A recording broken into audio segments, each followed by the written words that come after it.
Hello everyone, welcome to commerce spirit the CS। I hope you all are good.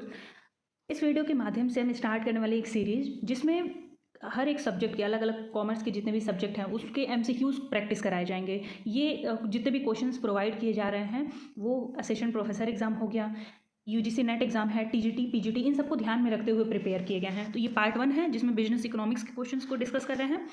पहला question है business economics is. जो business economics है वो क्या है? Abstract and applies the tools of micro economics, involves practical application of economic theory, incorporate tools from multiple discipline.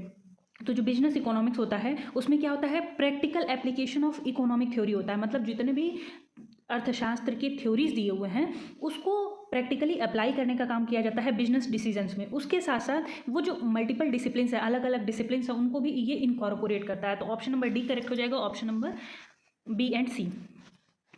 Question number 2 है the scope of business economics covers all major aspect of dash analysis. Business economics में कौन से aspect को, कौन से area को cover किया जाता है? तो इसमें जितने भी माइक्रो इकोनॉमिक्स के एस्पेक्ट हैं, जितने भी माइक्रो इकोनॉमिक्स से रिलेटेड पॉइंट्स दिए रहते हैं वो सब कुछ कवर किया जाता है बिजनेस इकोनॉमिक्स के अंदर। नेक्स्ट है question number 3, which are the following statement is true about economics. Economics से संबंधित कौन सा स्टेटमेंट ट्रू है? It is purely theoretical with no practical application. ये थ्योरेटिकल होता है, इसका कोई भी प्रैक्टिकल एप्लीकेशन नहीं होता है। It integrates economic theory with business practice for decision making. Decision making के लिए वो क्या करता है? इकोनॉमिक थ्योरी को इंटीग्रेट करता है। It focuses solely on macro economics and it disregards the use of quantitative techniques. तो ये ऑप्शन नंबर बी आपका करेक्ट हो जाएगा, क्योंकि ये सिर्फ और सिर्फ थ्योरी पे फोकस नहीं करता है, प्रैक्टिकल एप्लीकेशन होता है। उसके साथ साथ सिर्फ मैक्रो इकोनॉमिक फैक्टर पे फोकस नहीं करता है और क्वांटिटेटिव टेक्निक को ये छोड़ता नहीं है। डिसरिगार्ड करने का मतलब क्या है? कि उसको अवॉइड कर देना, उसको इग्नोर कर देना। तो ऐसा कुछ नहीं होता है। डेटा एनालिसिस भी इसके अंदर किया जाता है, ट्रेंड एनालिसिस भी किया जाता है। तो बिजनेस इकोनॉमिक्स क्या करता है? जितने भी इकोनॉमिक थ्योरी हैं जो कि मैनेजर को डिसीजन मेकिंग में हेल्प कर सकते हैं उनको वो इंटीग्रेट करता है, उनको एक साथ मिलाने का काम करता है। क्वेश्चन नंबर 4 है business economics primarily deals with. Business economics सबसे पहले किस में, उसका प्राथमिक उद्देश्य क्या होता है, किस में डील करता है? नेशनल इनकम, ये मैक्रो इकोनॉमिक्स का पार्ट हो जाता है आपका। Allocation of resources eight firm level, जब भी फर्म लेवल की बात होती है तो वो हमेशा बिजनेस इकोनॉमिक्स की बात होती है। तो allocation of resources eight firm level ये आपका माइक्रो इकोनॉमिक्स हो जाएगा। बाकी फिजिकल एंड मॉनेटरी पॉलिसी और इंटरनेशनल ट्रेड एंड फाइनेंस ये सब मैक्रो इकोनॉमिक्स का पार्ट होता है। जहाँ पे एज अ होल मतलब पूरी इकोनॉमी को लेकर के, पूरे वर्ल्ड को लेकर के बात करेंगे वो मैक्रो इकोनॉमिक्स का पार्ट होता है। और जहाँ पे किसी पर्टिकुलर इंडिविजुअल फर्म की बात करें, इंडिविजुअल इंडस्ट्री की बात करें तो वो आपका क्या हो जाता है? बिजनेस इकोनॉमिक्स का पार्ट हो जाता है, माइक्रो इकोनॉमिक्स का पार्ट हो जाता है। क्वेश्चन नंबर 5 है the main objective of business economics is. Business economics का मुख्य उद्देश्य क्या होता है? Analyse the cause of unemployment. Unemployment की बात हो रही है, यानी कि पूरे इकोनॉमी की बात हो रही है, तो ये क्या हो जाएगा? मैक्रो इकोनॉमिक्स हो जाएगा। Study the behaviour of individual economic agent. यहाँ पे क्या है कि जो इकोनॉमिक के एजेंट होते हैं, जैसे आपका माइक्रो इकोनॉमिक्स में लेते हैं कि एक फर्म से उससे जुड़ा हुआ क्या है? कस्टमर जुड़ा हुआ है, उसके इंप्लॉयज जुड़े हुए हैं, उसके सप्लायर जुड़े हुए हैं। तो ये क्या करता है? उसके बिहेवियर को स्टडी करता है। Assist manager in making decisions regarding the firms operation and formulate national economic policies. Option number ए और डी मैक्रो इकोनॉमिक का पार्ट हो गया। ऑप्शन नंबर बी और सी में क्या हो रहा है कि ये दोनों क्या कर रहे हैं? बिजनेस इकोनॉमिक्स के ही पार्ट है, लेकिन बोला है कि मेन ऑब्जेक्टिव क्या है? तो मेन ऑब्जेक्टिव बिजनेस इकोनॉमिक्स का क्या होता है कि मैनेजर को असिस्ट करना, जो उसका मैनेजमेंट देख रहा है उसको इस बात से सहायता प्रदान करना कि वो किस तरीके से फर्म की ऑपरेशन, जिस तरीके से फर्म अपना काम करी है उसको वो कैसे वो डिसीजन ले सकता है। तो उसका मुख्य उद्देश्य ये रहता है। तो ऑप्शन नंबर सी करेक्ट हो जाएगा।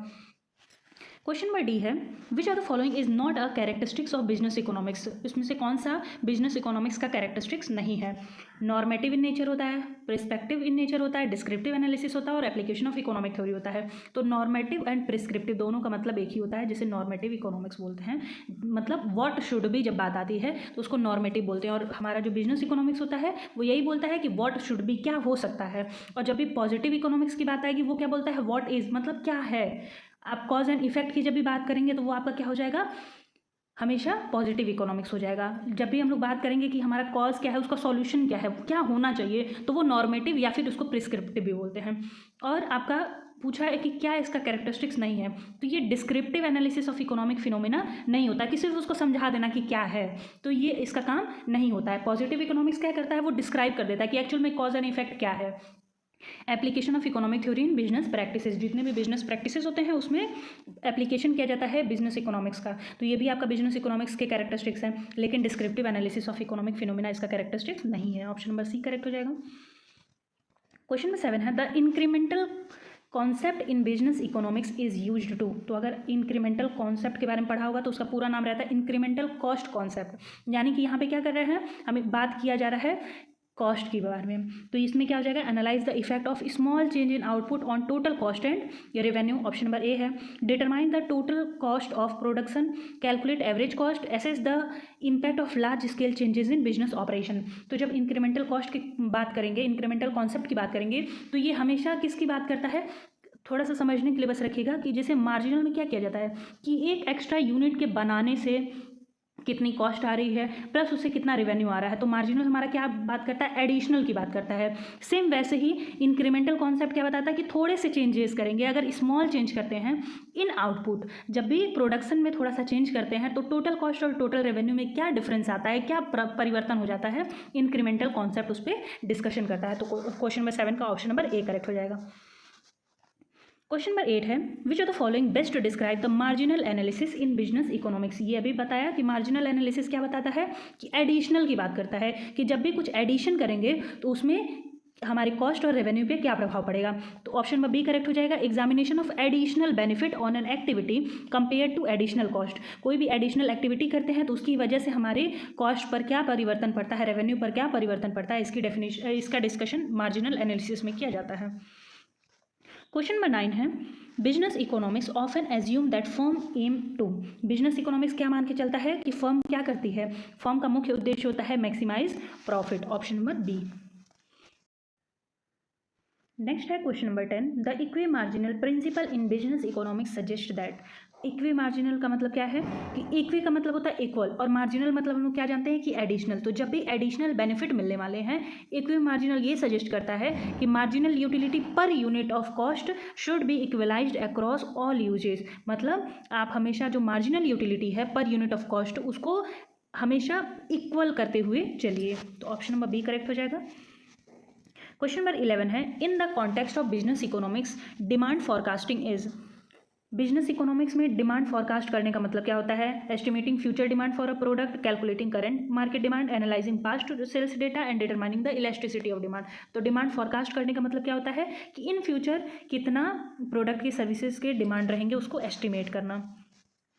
क्वेश्चन नंबर 12 है which of the following is a normative statement in business economics. Business economics में कौन सा नॉर्मेटिव स्टेटमेंट है। Increasing the price of a product will reduce its demand. The government should reduce taxes to increase disposable income. Higher input cost lead to higher production cost. A decrease in supply leads to an increase in equilibrium prices. तो अगर आप ध्यान देंगे तो इसमें एक जगह पे यूज़ किया गया है शुड का, और नॉर्मेटिव स्टेटमेंट हमेशा क्या बोलता है कि क्या होना चाहिए। तो government should reduce taxes to increase disposal income. Next है question number 13 price elasticity of demand measures. Price elasticity of demand क्या मेजर करती है, तो प्राइस में चेंज होने की वजह से डिमांड में क्या चेंजेस हो रहे हैं। The responsiveness of quantity demanded to a change in price, यानी कि मूल्य बदलने की वजह से क्वांटिटी डिमांड में कितना चेंज हो रहा है। क्वेश्चन नंबर 14 है in business economics a production function shows. Production function क्या बताता है, cost and input, input and output, revenue and profit and supply and demand. तो जब भी प्रोडक्शन फंक्शन की बात करते हैं तो उसमें कितना हम लोगों ने इनपुट लगाया है और उससे कितना आउटपुट मिला है इसका स्टडी किया जाता है। तो ऑप्शन नंबर बी करेक्ट हो जाएगा। इनपुट एंड आउटपुट रिलेशनशिप को बताता है। इनपुट का मतलब क्या है कि कितने फैक्टर्स आप लगा रहे हैं, factors of production, land, labour, capital, entrepreneurship की जो करेज है वो सारी चीज़ें, और आउटपुट में आपको जो प्रोडक्शन मिल रहा है उसको बोलते हैं। क्वेश्चन नंबर 15 है economies of scale. Economies of scale का मतलब क्या होता है, increasing production leads to higher average cost, increasing production leads to lower average cost, decreasing production leads to higher average cost, decreasing production leads to lower average cost.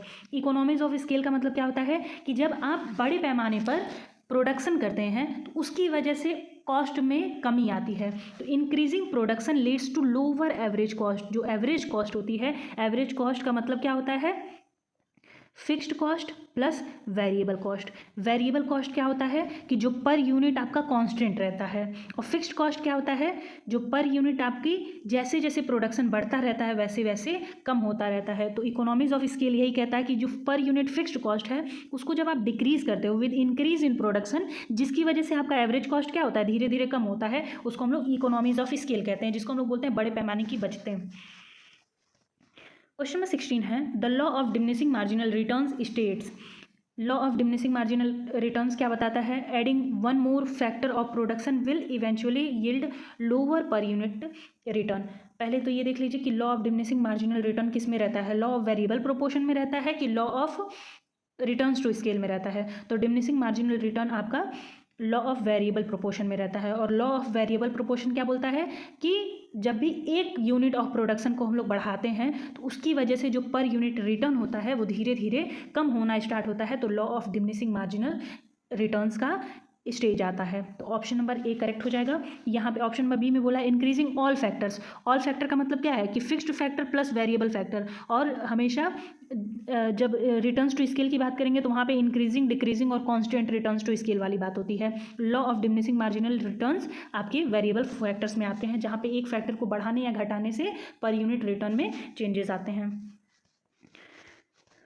Question number 17 है which method is commonly used in business economics is to forecast demand. Demand को forecast करने के लिए business economics में कौन से unit का use किया जाता है? तो ज़्यादातर यूज़ किया जाता है ट्रेंड एनालिसिस। मतलब क्या होता है कि आप पिछला ट्रेंड देखते हैं कि कौन से सीजन पे किस प्रोडक्ट की डिमांड ज़्यादा थी, और वो ट्रेंड देखते हुए डिमांड को फोरकास्ट किया जाता है।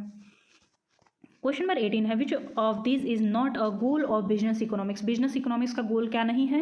Profit maximization, social welfare optimization, resource allocation efficiency, sole focus on consumer welfare. तो क्या उसका गोल नहीं है? तो सिर्फ और सिर्फ कंज्यूमर वेलफेयर पे फोकस करना नहीं होता है। Profit maximization, social welfare optimization और रिसोर्स एलोकेशन, उसके साथ साथ कंज्यूमर, सबके बारे में सोचना, सिर्फ और सिर्फ कंज्यूमर के बारे में सोचना, ये गोल नहीं होता है। क्वेश्चन नंबर 19 है in business economics price determination under perfect competition is govern by. Price determination perfect competition में किसके इंटरेक्शन पे होता है? Interaction of demand and supply, demand supply और गवर्नमेंट रेगुलेशन। तो जब इंडस्ट्री प्राइस को डिटरमाइन करती है तो वो देखती है कि हमारा डिमांड कैसा है, उसके साथ सप्लाई कैसा है, और जहाँ पे ये इंटरेक्ट करते हैं उसी को हम लोग बोलते हैं कि प्राइस डिटर्मिनेशन। तो ऑप्शन नंबर ए करेक्ट हो जाएगा, interaction of demand and supply. Question number 20 है which concept explains a firm's decision to add new units of a variable input while keeping other input constant. तो ये अभी थोड़ी देर पहले बताया है कि लॉ ऑफ वेरिएबल प्रोपोर्शन में क्या किया जाता है कि new unit of variable input को इंक्लूड किया जाता है, उसके साथ साथ जो अदर इनपुट रहते हैं, कई सारे और फैक्टर्स रहते हैं, उनको स्थायी कर दिया जाता है। उनमें कोई भी परिवर्तन ना करते हुए जो वेरिएबल इनपुट रहता है उसमें कुछ परिवर्तन किए जाते हैं। क्वेश्चन नंबर 21 है business cycle in business economics refers to. Business cycle क्या बताता है बिजनेस इकोनॉमिक्स में? The life span of a product, periodic fluctuation in economic activity, growth in business investment, the process of starting and closing of business. तो ये क्या बताता है? Business cycle की बात होती है तो ये बताता है आपका periodic fluctuation in economic activity, और उसकी वजह से बिजनेस में जो चेंजेस होते हैं उसके बारे में बताता है। तो समय समय पर इकोनॉमिक एक्टिविटी में क्या बदलाव हो रहा है और उसकी वजह से हमारे कंपनी में क्या परिवर्तन हो रहा है, हमारे प्रोडक्ट में क्या परिवर्तन हो रहा है, ये बताता है। ऑप्शन नंबर बी करेक्ट हो जाएगा। क्वेश्चन नंबर 22 है which of these represent an external economic factor influencing business decision. Which of these represent an external economic factor influencing business. तो कौन से ऐसे बाह्य कारक हैं?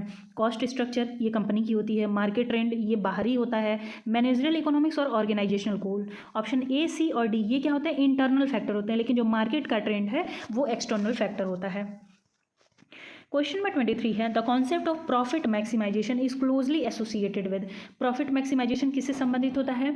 मार्केट एनालिसिस से, marginal cost and marginal revenue analysis से, टोटल फिक्स्ड कॉस्ट रिडक्शन से और वेलफेयर इकोनॉमिक्स से। तो ये रिलेटेड होता है marginal cost and marginal revenue से। प्रॉफिट का जब भी हम लोग कैलकुलेशन करते हैं तो हमेशा देखा जाता है कि मार्जिनल कॉस्ट यानी कि पर यूनिट इंक्रीमेंट की वजह से जब फैक्टर को बढ़ाया है तो उस पर जितना कॉस्ट लगा है उसकी वजह से हम लोगों ने मार्जिनल रेवेन्यू कितना अर्न किया है, वही हमारा प्रॉफिट को बताता है। तो यहाँ पे एनालिसिस किया जाता है marginal cost and marginal revenue को। क्वेश्चन नंबर 24 है in business economics which are the following represents a normative concept. Normative concept क्या बताता है? understanding the cause of inflation, formulating policies to reduce unemployment, analyzing the tax changes on consumer spending and measuring current GDP. तो normative statement ये क्या बताता है कि formulating policies to reduce unemployment को कम करने के लिए किस तरीके के पॉलिसीज़ का निर्माण करना है ये बताता है। बाकी अगर आप ध्यान देंगे तो वो सब एक तरीके का पॉजिटिव इकोनॉमिक्स है। और नॉर्मेटिव इकोनॉमिक्स क्या है कि जो अनएम्प्लॉयमेंट है उसको किस तरीके से कम किया जा सकता है, कैसे कम करना चाहिए, तो वो नॉर्मेटिव कॉन्सेप्ट का पार्ट होता है। क्वेश्चन नंबर 25 है the theory of consumer behaviour in economics is based on. Consumer behaviour business economics में किस पे डिपेंड करता है? Law of diminishing marginal return, indifference curve analysis and utility maximization, cost function analysis and macro level production. तो consumer का behaviour दो चीज़ों पे डिपेंड करता है, इंडिफरेंस एनालिसिस करना और उसके साथ साथ यूटिलिटी को मैक्सिमाइज करना। बिजनेस इकोनॉमिक्स में इंडिफरेंस कर्व एनालिसिस किया जाता है और उसके साथ साथ उसकी यूटिलिटी को कैसे मैक्सिमाइज किया जा सकता है ये देखा जाता है। ऑप्शन नंबर बी करेक्ट हो जाएगा। क्वेश्चन नंबर 26 है the study of price elasticity of demand helps business in. Price elasticity of demand से बिजनेस को किस तरीके से हेल्प हो सकता है? Determining total supply, optimizing pricing strategy, calculating marginal utility and reducing production cost. तो प्राइस इलेस्टिसिटी किससे रिलेटेड है? Optimizing price strategy. मतलब किस तरीके का हम लोग प्राइस रखेंगे। प्राइस इलेस्टिसिटी में क्या बताया जाता है कि प्राइस जैसे ही चेंज होगा डिमांड में किस तरीके से परिवर्तन होने वाले हैं। तो प्राइसिंग स्ट्रेटेजी को अपने बढ़िया बनाने के लिए प्राइस इलेस्टिसिटी ऑफ डिमांड का यूज किया जाता है। क्वेश्चन नंबर 27 है business economics is primarily concern with. Business economics किससे संबंधित होता है? Study of individual consumer behaviour, किसी एक कंज्यूमर से संबंधित होता है। Application of economic policy to business management, the analysis of macro economics policies और पब्लिक फाइनेंस। तो सिर्फ और सिर्फ कंज्यूमर बिहेवियर पे ये डिपेंड नहीं करता है बल्कि इकोनॉमिक थ्योरी को किस तरीके से बिजनेस मैनेजमेंट पे अप्लाई किया जा सकता है ये देखता है। तो ऑप्शन नंबर बी करेक्ट हो जाएगा। क्वेश्चन नंबर 28 है which of the following best describe the scope of business economics. इसमें से बिजनेस इकोनॉमिक्स के स्कोप को क्या डिस्क्राइब कर रहा है, मतलब उसका क्षेत्र में क्या क्या आता है? It deals exclusively with the production side of the economics. ये सिर्फ और सिर्फ प्रोडक्शन साइड को देखता है तो ये तो गलत हो गया। It focuses on the allocation of resources within a firm. एक फर्म में रिसोर्सेज को, उसके संसाधनों को किस तरीके से वितरित किया जाएगा ये देखता है। It studies the economic system of different countries. जहाँ पे हम लोग होल की बात कर दिए, पूरे के पूरे ब्रह्मांड की बात कर दिए, वो किसका पार्ट हो जाएगा? Macro economics. तो ये तो गलत हो गया। It analyses the impact of government. यहाँ पर भी क्या हो रही है? पूरी की पूरी इकोनॉमिक की बात हो रही है तो ये भी क्या हो गया? Macro economic. तो तीन ऑप्शन आपके गलत हो गए। ये किस पे फोकस करता है? Allocation of resources within a firm. Question number 29 है the primary objective of business economics is. Business economics का प्राइमरी ऑब्जेक्टिव क्या होता है? Maximizing social welfare, maximize share holders wealth, maximize production cost और analyse consumer demand pattern. तो इसका primary objective क्या होता है? एक आप इसके साथ profit maximization plus share holders fund को मैक्सिमाइज करना। तो ऑप्शन नंबर बी करेक्ट हो जाएगा। क्वेश्चन नंबर 30 है in business economics the concept of opportunity cost refers to. Opportunity cost का मतलब क्या होता है? अपॉर्चुनिटी का मतलब क्या होता है कि अवसर, अगर कोई फैक्टर किसी काम पे नहीं लगा रहता तो किसी दूसरे काम पर लगने से उसको उसमें कितना लाभ मिलता है। तो the value of next best alternative foregone, यानी कि आपने जो अवसर खो दिया है उसके लिए उस पर जो वैल्यू मिलता उसे हम लोग बोलते हैं अपॉर्चुनिटी कॉस्ट। आई होप आपको समझ में आ रहा हो। क्वेश्चन नंबर 31 है the term marginal analysis. Marginal analysis I think ये क्वेश्चन हो चुका है। मार्जिनल एनालिसिस बिजनेस इकोनॉमिक्स में क्या बताता है? Study of change in output, analysis of incremental changes in cost, revenue, profit due to business decision, study of total cost over the long term, evaluation of impact of global factor. तो ये क्या बताता है? Analysis of incremental changes, यानी कि एक input को business decisions की वजह से जब भी कोई चेंजेस करते हैं तो उसकी वजह से कॉस्ट में, रेवेन्यू में या प्रॉफिट में क्या परिवर्तन हुआ है, क्या इंक्रीमेंटल चेंजेस हुए हैं, वो मार्जिनल एनालिसिस। ये क्वेश्चन ऑलरेडी हो चुका है, बस थोड़ा सा वर्ड को इसमें चेंज किया गया है। क्वेश्चन नंबर 32 है which of the following technique is extensively used in business economics for decision making. Decision making के लिए बिजनेस में कौन कौन से टेक्निक्स का यूज किया जाता है? तो रिग्रेशन एनालिसिस हो गया, कॉस्ट बेनिफिट एनालिसिस होगा और ब्रेक इवन एनालिसिस हो गया। ये तीनों यूज किया जाता है तो ऑप्शन नंबर डी करेक्ट हो जाएगा। क्वेश्चन नंबर 33 है the scope of business economics includes. Business economics के स्कोप में क्या क्या होता है? कॉस्ट आउटपुट एनालिसिस किया जाता है, डिमांड फॉरकास्टिंग किया जाता है, प्राइसिंग स्ट्रेटजी किया जाता है। तो ऑप्शन नंबर डी करेक्ट हो जाएगा। ये सभी किए जाते हैं। क्वेश्चन नंबर 34 है, which of the following is true for normative business economics. Normative business economics से रिलेटेड क्या सही है? Describes what is rather than what should be, तो ये क्या बताता है आपका? पॉजिटिव इकोनॉमिक्स बताता है, ना कि normative economics. Suggest policy and course of action, deals with quantifiable fact and figures only, तो ये भी आपका क्या हो जाता है? पॉजिटिव इकोनॉमिक्स, जहाँ पे fact and figure, cause and effect की बात होगी, ये सब किस में आता है? Positive economics. It exclusively theoretical with no practical application, यानी कि सिर्फ और सिर्फ ये थ्योरी है, इसमें कोई भी प्रैक्टिकल एप्लीकेशन नहीं है, तो ऑप्शन नंबर डी भी करेक्ट नहीं होगा। ये क्या करता है? पॉलिसीज़ को सजेस्ट करता है और किस तरीके का काम करना चाहिए ताकि किसी भी प्रॉब्लम को सॉल्व किया जा सकते, तो ये चीज़ें किस में आती हैं? नॉर्मेटिव इकोनॉमिक्स में आती हैं। नेक्स्ट है question number 35, demand forecasting is important in business economics because it. Demand forecasting क्यों हेल्पफुल होता है बिजनेस इकोनॉमिक्स में? It helps in pricing of product की प्राइसिंग ये अच्छे तरीके से करता है। Aids in resource allocation and inventory management, resource allocation और इन्वेंट्री मैनेजमेंट में ये मदद करता है। Determines future revenue potential, future में कितना रेवेन्यू अर्न किया जा सकता है इसके बारे में हेल्प करता है, तो ऑप्शन नंबर डी करेक्ट हो जाएगा। ये सभी चीज़ें डिमांड फॉरकास्टिंग इसीलिए जरूरी होता है ताकि आप प्राइस को डिटरमाइन कर सकें, इन्वेंट्री को मैनेज कर सकें, उसके साथ साथ रेवेन्यू कितना अर्न किया जा सकता है इन फ्यूचर, ये सारी चीज़ें कैलकुलेट की जा सकते हैं। आई थिंक आपको सारे क्वेश्चन समझ में आ गए हों। किसी क्वेश्चन में डाउट होगा तो आप कमेंट कर दीजिएगा। वीडियो आपको कैसी लगी और आपको कुछ अगर सजेशन देने हो तो आप कमेंट कर दीजिएगा, और कुछ इंप्रूवमेंट चाहिए होगा तो वो भी बता दीजिएगा। आई होप आपको वीडियो पसंद आए। वीडियो पसंद आए तो वीडियो को लाइक कर दीजिएगा, चैनल पर नए होंगे चैनल को सब्सक्राइब कर दीजिएगा। मिलते हैं नेक्स्ट वीडियो में, तब तक के लिए धन्यवाद।